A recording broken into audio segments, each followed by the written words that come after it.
we started in 2012 developing DealRoom with a goal in mind to build a project management tool for the industry, because we saw the trend where all these industries were adopting project management tools. Lo and behold, M&A, even today, the $1 billion+ deals are still managed on Excel. A little antiquated. Very antiquated. Yeah. So we said this is something that eventually is going to change, right? Let's get ahead of the curve. Let's come out. Let's focus on building a project management tool. Knowing how far that curve out is probably the bigger challenge, but at least getting that spot in where you can identify the trend and be able to build your case around that. What is the company culture that you have? It's a good question. And how did you create it? It's just changed a lot. I think that's one thing that happens as you grow. Your company culture does change. Leadership influences a lot of it. Yeah. I think today I would say it's a lot about being open-minded, challenging each other. I feel like our culture is about everybody's there for the challenge. It's not like we're looking for an easy job, but just that nature of being a small company and a handful of people having to do a lot. So you're looking for that drive in people, that they want to be challenged. They want to continuously learn. How do you challenge them?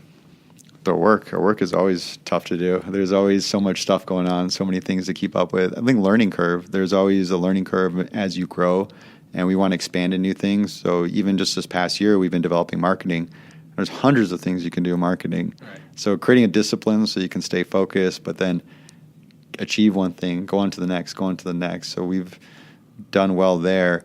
I think the biggest thing, and I've probably had a better influence working with our CTO, but it's this whole aspect of criticism and developing a culture where you can comfortably criticize each other.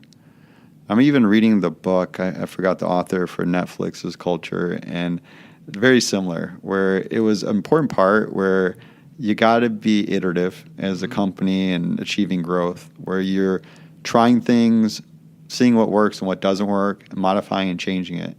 And if you can do that as you grow and scale, it's a beautiful thing. You'll course correct and you get on the right track and you'll stay ahead of your competitors.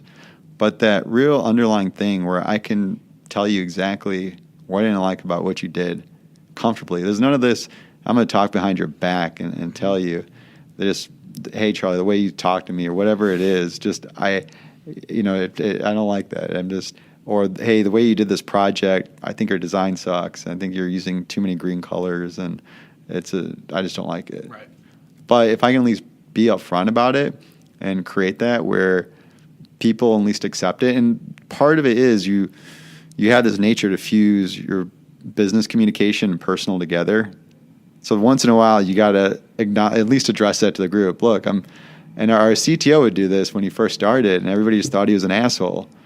But after working for him for a full year, I realized it's actually the best thing for the company to do. It's helping everybody evolve, right? And he told me, he's like, my intention isn't to hurt your feelings. I just want you to get better. And if you get better, our team gets better.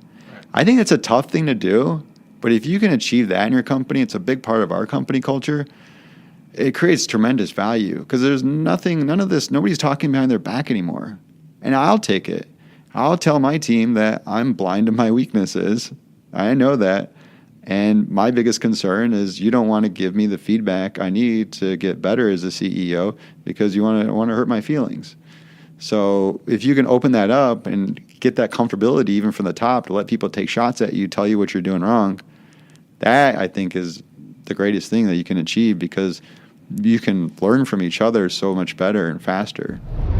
Do you have any tips for the community to grow, pro tips for growth, how to build your team, or even personally for growth?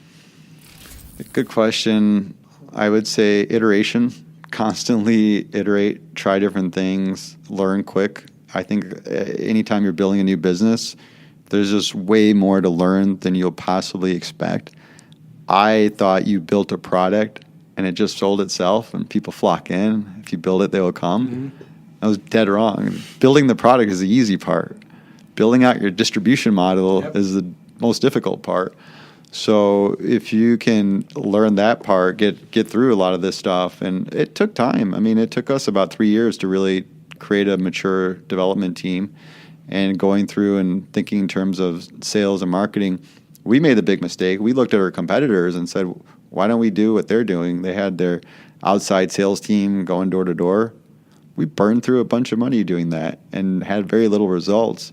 And what we ended up doing was just focusing on marketing, taking the approach on digital channels, creating content, and really figuring out what works for your business. Mm-hmm. But it took a series of iterations, and you got to balance it with focus because you can't just try 50 things and do a half-ass effort on it. You got to really channel it in and try a couple things at a time, see what works and what doesn't work. I think that's a big part in terms of growth. I think staying lean is the other part.